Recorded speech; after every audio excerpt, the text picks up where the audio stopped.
All right, good evening.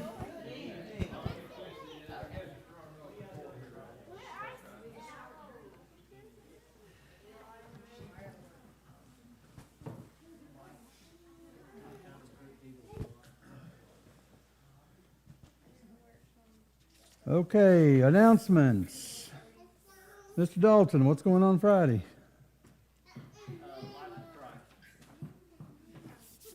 And who all volunteered? Well, I was supposed to tell you we volunteered, but I forgot to tell you. Who's planning to be somewhere Friday night? If you're planning to be somewhere Friday night, raise your hand. All right, good deal. We got all these volunteers. Atwood Water Park, 5 o'clock. Be there. Okay, there's gonna be a bonfire? Huh? There's gonna be a bonfire? Sure, yeah, right. That'd be cool.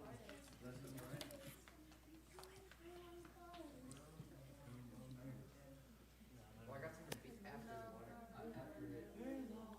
All right. The Life of Christ will be from 5:30 to 8, but for those that will be participating, we need you there at 5 o'clock so that we can get in costume and get in positions. Also, let's see, what else we got here? The Christmas food box, there's the box out in the vestibule. And we're also going to be doing a money tree. I don't think we have that out there yet, but we'll be getting it out shortly. And Christmas program and supper is coming up in just a couple of weeks as well. And I think with that, let's see, y'all are practicing tonight, right?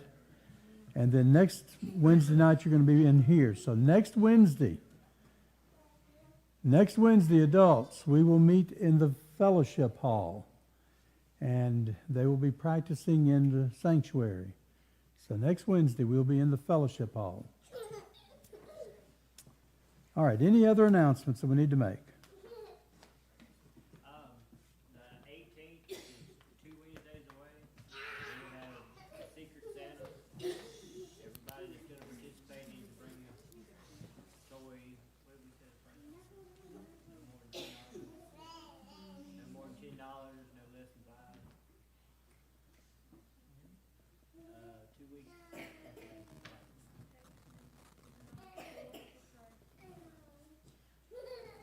All right, so Wednesday, December the 18th, that's 3 weeks from tonight. Secret Santa for the young people, $5 to $10 gifts.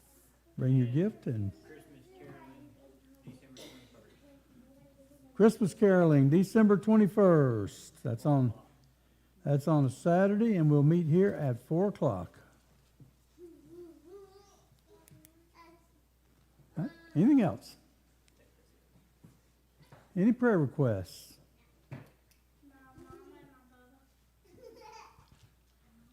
Unspoken.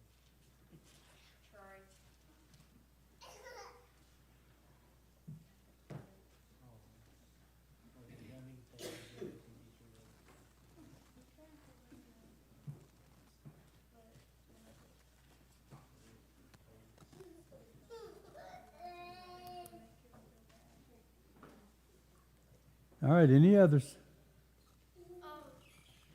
My papa Roy, I think it's Roy Willis. Anyway, he has lung cancer. So keep him in Okay, Roy Willis. Okay.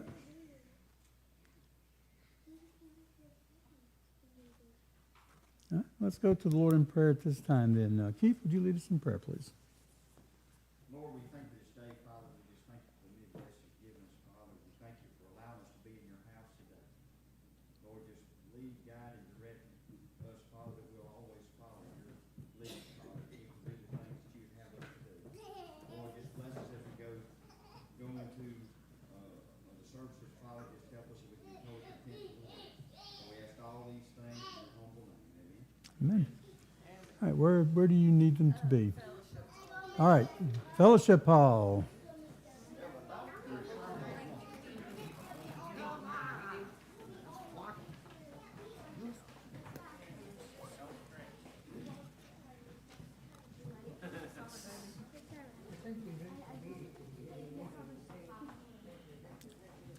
shoes untied. I've been telling him that for like 3 weeks now.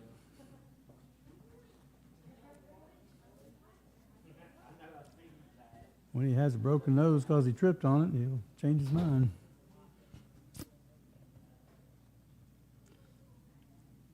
All right. We're starting a new series tonight. It's called Social Media Christmas. We'll get into that in just a moment. What's your favorite thing about this time of the year? People are happier. They seem to be happier. Okay. I think some are grumpier, though. That's what Lisa tells me, anyway. Anyway, what was that? Visiting with family. The true meaning of Christmas. The true meaning of Christmas. Okay.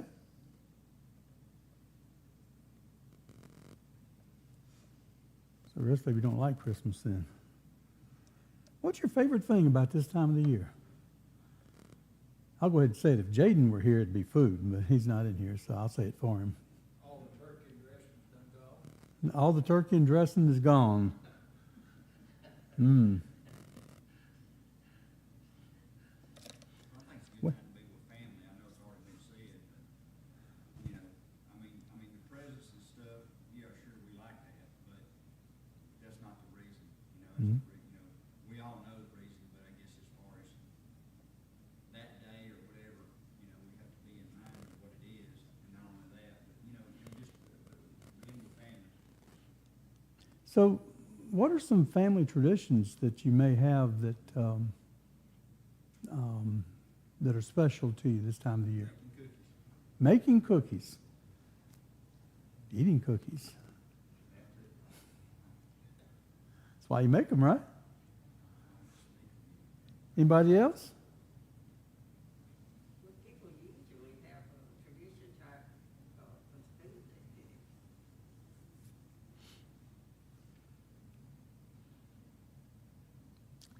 Yeah, if I can talk her into it, I'll have mac and cheese. Along with everything else. Along with everything else. Grandma Dawson made macaroni and cheese for breakfast Christmas morning. And it was good, too. Homemade. I have her recipe. I got it from my cousin. So Lisa tries to follow it. She hadn't mastered it yet. She does a good job. It's not the same because you can't get the same ingredients anymore. The cheese is different now. Everything's different now, but she makes good macaroni and cheese too. And we usually also do monkey bread to go with it. So that's our Christmas morning tradition. Why did she particularly pick those dishes to fix for breakfast on that morning? Well, she did. Are you talking about Grandma? I have no idea. That was when Dad was a kid. That was what she did. My assumption is because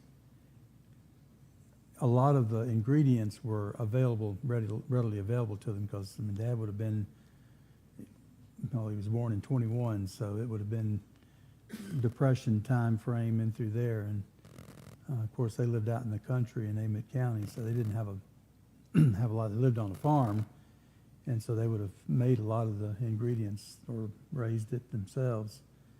But I don't know. That's Probably a reason, same reason you gotta cut one end of the roast off one cook. that's right. Why'd you do it? Because Mom always did it. Mom, why'd you do it? Because my mom always did it. Well, Grandma, why did you do it? Because the pan I had at the time wouldn't fit in it, so I cut it in half.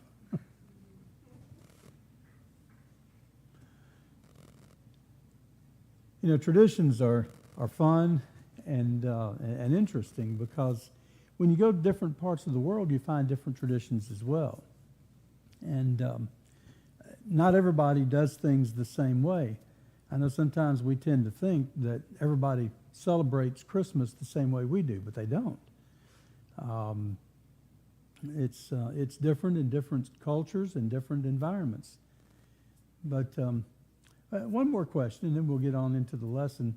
What would you say is the most stressful part of this year, this time of the year?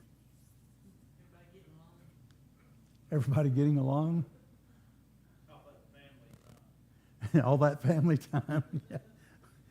Who's got the referee's whistle and I would say it's a combination of getting everything ready and finding a date that's gonna work for everybody. Fantastic. Everybody's spread out, you know, everybody's older now, so you got kids and all that, so it's kind of hard. To make it work. Mhm.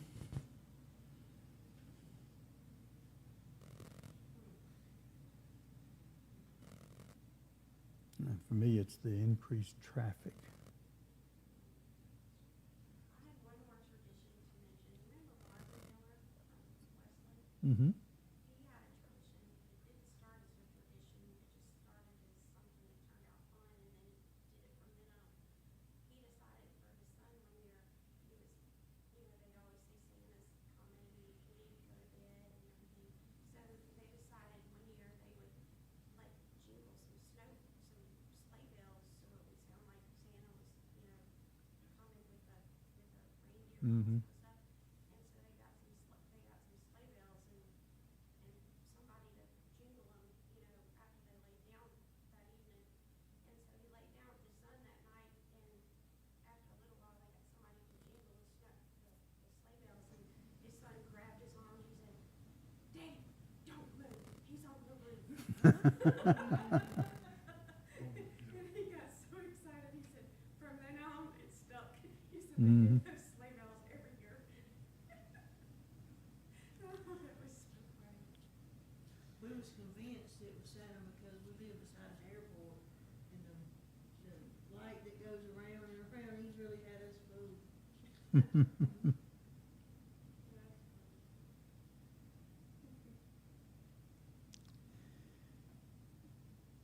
So we talk a lot about Advent during this time of the year as well. What does Advent mean to you?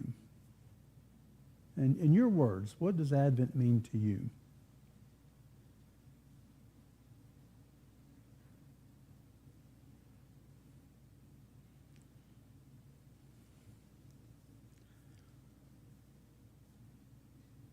We might be in here a while if we keep this up.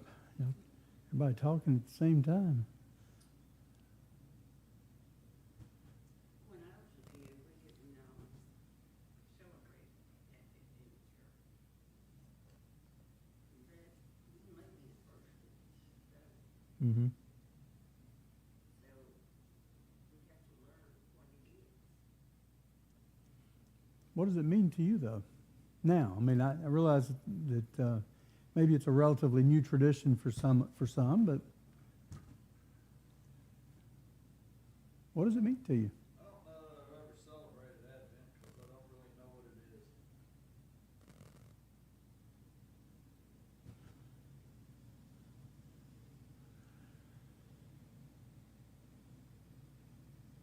Well, let's talk about Advent for just a second then. Not exactly part of social media at Christmas, but we'll go there anyway. Well, actually, it is part of it. Let's back up. I'll come back to that in just a second. Let's put that one on the shelf for just a minute.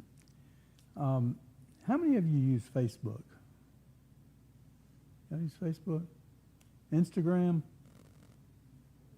Twitter? MySpace? Oh, wait, that was old.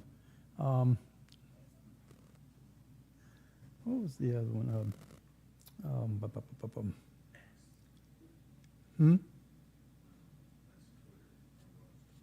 Yeah, it's X now.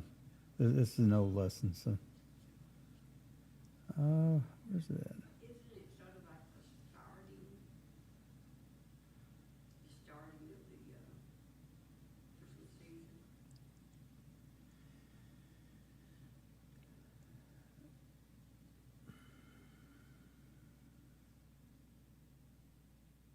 Well, I can't find what I'm looking for, but, hmm? It's, no, I go to ChatGPT, that's what I should do. So, what's the purpose of Facebook? Why do we use Facebook? To connect with people you haven't seen in a long, long time. Okay, connect with people that you haven't seen in a long time. What else? How do you use Facebook? Well, Elmer posts everything about Jesus daily. I get one from her daily. And I usually post a little something too, you know. It's just a good way to share how you think and how you feel about things. I was supposed to be cartoons. Yeah, I see some cartoons every now and then too. There was a period of time that I could tell you what everybody had to eat that day for. Yeah, it used to be about Because what it I was was- eating for breakfast, uh, lunch, and stuff. They would post pictures of their menu every day, and I said by menu I mean their plates.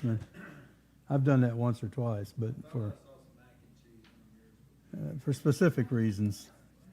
I don't just post it. I know I did one time. Somebody gave me. Pick that macaroni and cheese on there. Yeah. You might see that in a couple of weeks, but I know I did one time. Somebody had given me a black tomato, and that tomato was, it was huge. It was big enough. I just cut a slab about that thick, and one slice made it a tomato sandwich. And I posted that because I wanted the person who gave it to me to see what I was eating that night. And so ever since then, now I get either tomatoes or something else from him just about every year. And this year was, I think it was mulberry jelly. That was good too. Anyway, so Facebook. One of the purposes of Facebook is to post stories. We tell stories. Now, it used to be that you would go down to the country store or you go to McDonald's in the morning and you sit around with a cup of coffee and you tell stories, right? Excuse me, you're sharing news.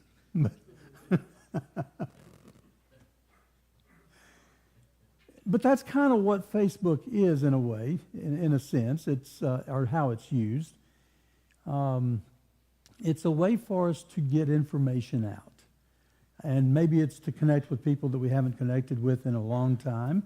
Or like on our church page, for example, we use it to get information out about things that are happening in the church or in our community.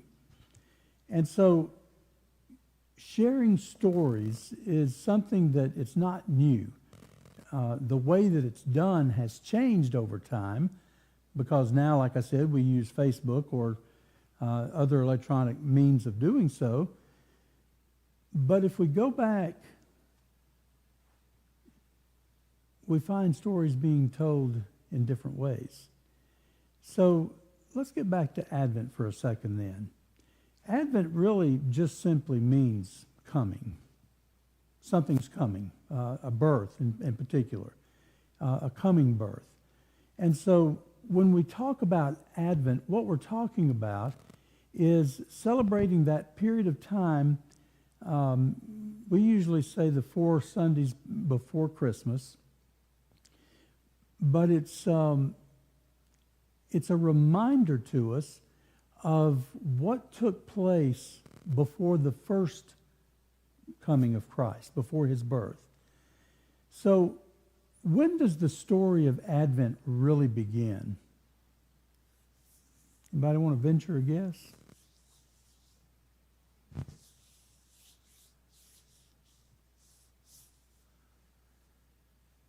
You think that's a loaded question?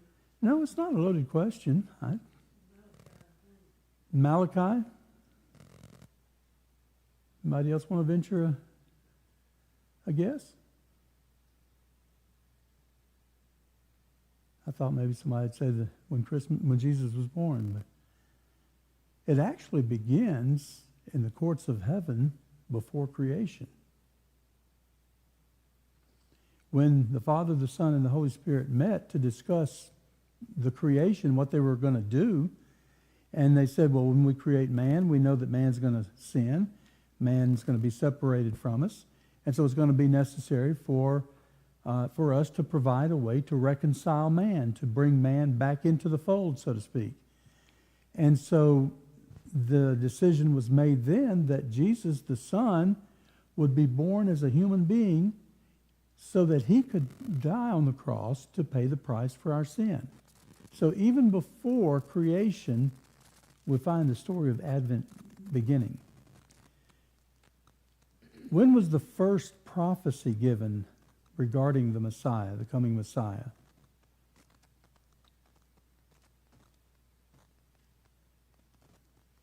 This is a test.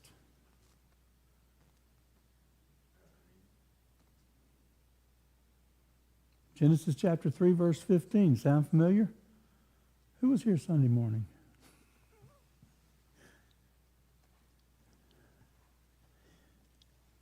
That's why it was a test, because we talked about that Sunday morning, right? Yeah, just say yes.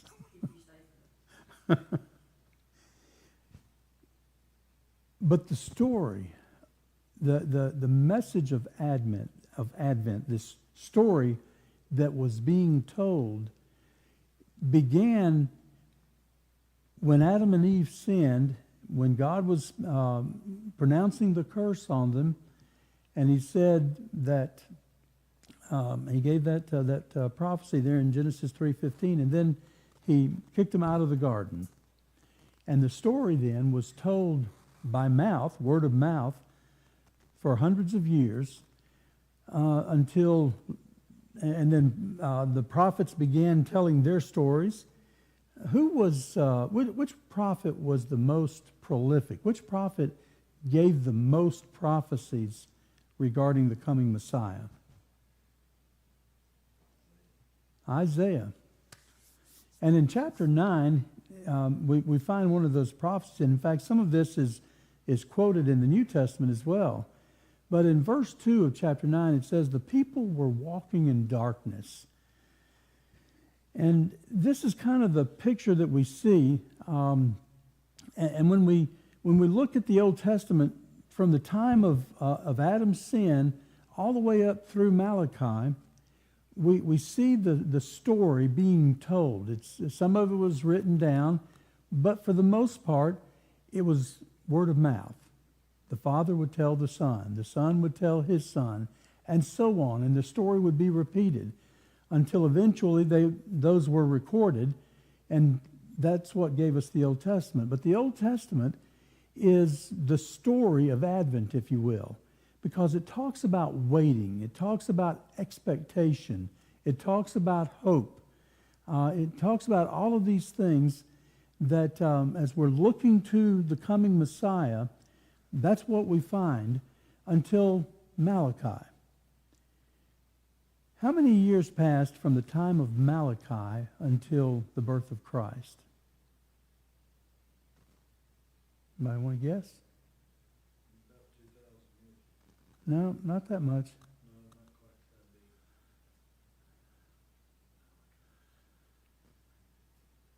big. 400 years. 400 years of darkness.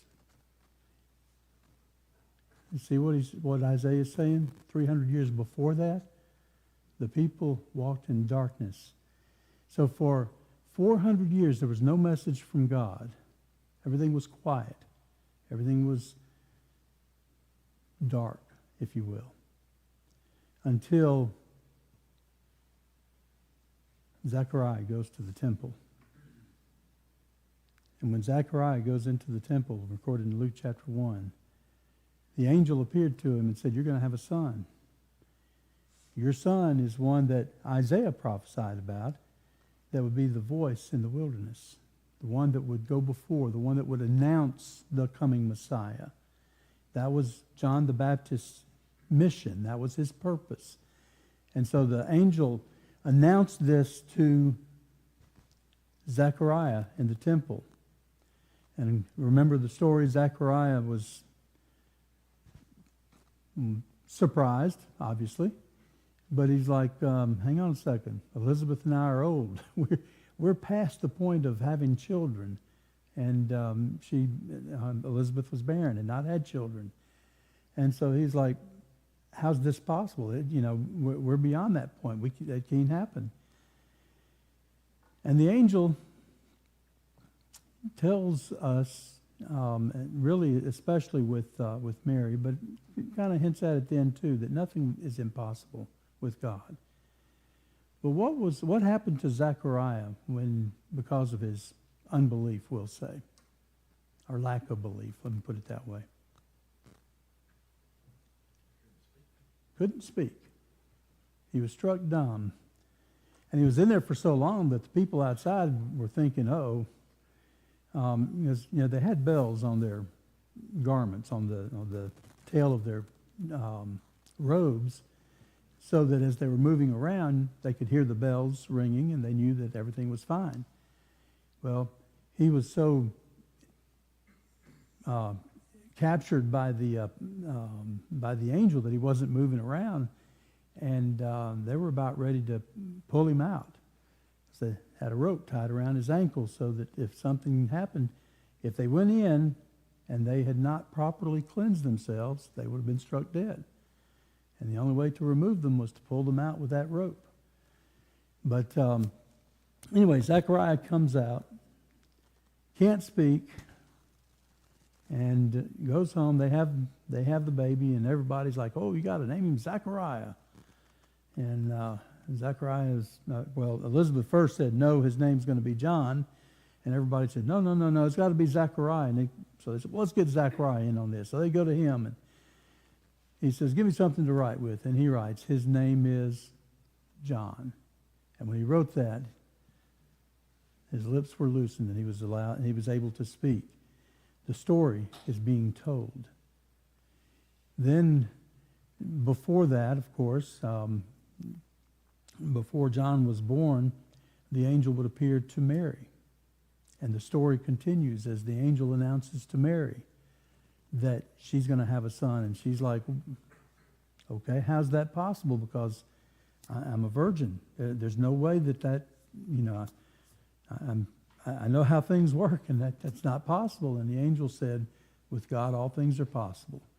The Holy Spirit will come on you, and the child that you bear will be his son. Joseph, we drop back to Matthew. A little bit later, probably a week or 2 weeks later, maybe a little bit longer than that, Joseph finds out that Mary's pregnant. And he's thinking, well, I'm just going to have to divorce her quietly. They hadn't gotten married yet. They haven't consummated marriage yet. And so he could have made a public spectacle of her. There were a lot of things that he could have done. He could have had her stoned. But he didn't want to do that. He didn't want to embarrass her. He was just going to quietly put her away, set her to the side so that nothing would happen to her. And the angel comes to her, to him, Gabriel, and quotes Isaiah when he tells him that that the baby that's going to be born is the Son of God. He is going to be God with us, Emmanuel. The story of Advent is this story of expectation that began all the way back, as we said, even before creation, and it goes throughout the Old Testament. And the people are looking for this day, this event that's going to take place. And as we look at the different prophets and the different prophecies, the stories are all coming together, and it's all told to bring us to that day when Jesus will be born. This is a story that's worth sharing. It's worth repeating. And as we think about Advent, or more specifically, as we think about Christmas, the first coming of Christ, when we celebrate that, one of the things that we emphasize, especially with the Advent season, is a preparation, because before Jesus was born, preparations had to be made. And those preparations we see taking place throughout the Old Testament. All of those things that happened were necessary. And everything had to be put in place, and it had to come to the right time for the fulfillment of those prophecies for those prophecies to be fulfilled. And that's what we see happening there. And for us today, it's very similar to that as we prepare our hearts. So the question for us tonight then is, how do we prepare for the first coming of Christ? And I think it's worth celebrating. It's worth us remembering that when we come to Christmas, when we come up to Christmas, that's what we're doing. We're celebrating that first advent, that first coming of Christ. And then in a moment we'll talk about the second coming. But for now, as we're coming up to Christmas, as we prepare for Christmas, I think it's important that just like in the Old Testament, that we prepare our hearts. So how do we do that? How do we prepare to celebrate the advent of Christ, the birth of Christ?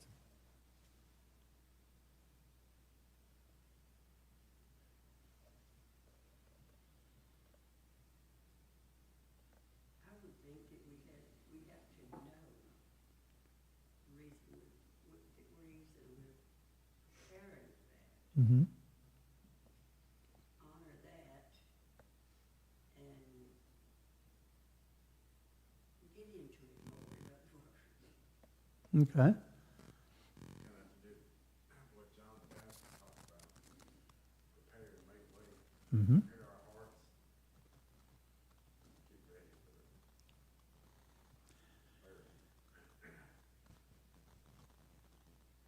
The people had to prepare their hearts. They had to prepare themselves for the coming. And I think the same is true for us as we prepare. How do we prepare? Well, there's some different things that we do. One is to read the story again. Read the story of Advent. Read the story of the coming of Christ. Look at some of the prophecies. Read about things that were foretold and how they were fulfilled. And some of the specific things that were told, like Micah chapter 5, verse 2, for example. What's that one? Oh, Bethlehem. Bethlehem Ephratah, you are a special place because that's where the Messiah is going to be born.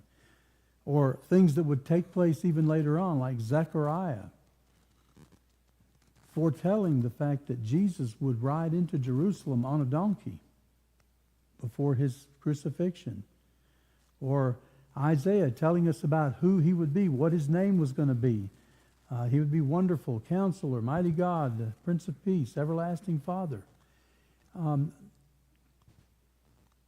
Isaiah also prophesied that he would be born of a virgin in chapter 7, I think verse 14. And so as we look at these prophecies and as we look at everything that was foretold, we get a sense of how God was working, and we have the benefit of looking back at what took place. We have the benefit of looking at it as history and seeing how it all took place.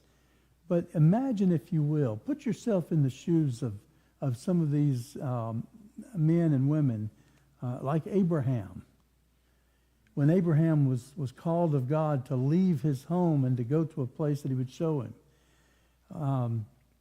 Or go to David. Look at David and some of the things that David experienced. And some of the writings of David are prophetic as well. Psalm 22, for example, is filled with messianic prophecy, speaking more to the death of Christ. But all of these things we find, we look at, and as we look at the different ones, and we see the different people that are involved in the story. A woman from Moab. Her name is Ruth. She's a Gentile who will play a part in the birth of Christ. Interesting, isn't it? Or How about a prostitute who is also going to play a part and will be in the lineage of Christ? When we look at some of these things, that Rahab, by the way, is her name, if you were wondering. Remember, she was the one in Jericho that hid the spies? And because of that, she would end up being in the lineage of Christ. Imagine that. You know, we look at things, we look at people, for example, sometimes, and we label, and we think, well, there's no way that that person can be any good. They can't amount to anything. And that's not the way God works, is it? God can change anybody. He can change our hearts if we will allow him to. And that's really the story of the birth of Christ. And as we prepare for it, that's what we're doing, is we're preparing our hearts so that we can meet the Christ, so that we can celebrate him. And the thought that went through my mind when I asked that question first and everybody was silent was that that's exactly what we need to do. Be still and know that I'm God. Sometimes we need to just be still, be quiet, and sit before God and allow him to speak to us. Allow him to open and to reveal to us from his word what he wants us to know. I think sometimes we get so busy and noisy because there's just so much going on. And well, you know, you look at my calendar and I think, man, there's just no way I can cram anything else in there. But isn't it important that we set aside those special times to meet with God so that we can prepare our hearts, not just for his coming, but more importantly, for his return? Because that's what the angels said there in Acts chapter 1. This same Jesus that you saw ascend into heaven will come back in the same way that you saw him go. One day, it's going to happen. And so, as we celebrate Christmas, we're celebrating the first time that he came, but we're also preparing for his return. So let's remember, as we celebrate Christmas, whether we do it on Facebook or not, that doesn't matter. But the important thing is that in our hearts, that we celebrate Christmas, we prepare our hearts for the Christ child. Any questions, any comments? Oh, I noticed you have different colored candles. Is there any significance of that? There is. That's what they told me to do. No. I'm trying to remember I think the pink candle is the peace candle, if I remember correctly. The purple candles, the purple candles represent royalty and also expectation. And then there also should be, depends on how you do the candles, there also would be a white candle in the center. If we were to have a Christmas Eve service, I would put the white candle in the center, and that represents Christ himself.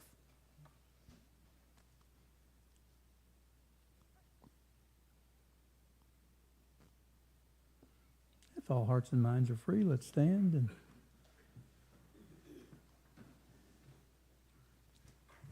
Miss Eleanor, would you dismiss us in prayer, please? Our Father, we thank you tonight for being with us and bringing us back to church again. We thank you for the knowledge that has been presented to us tonight, Lord, and that we would remember it. We pray for all of us who are on our prayer list. We ask these things in thy holy name.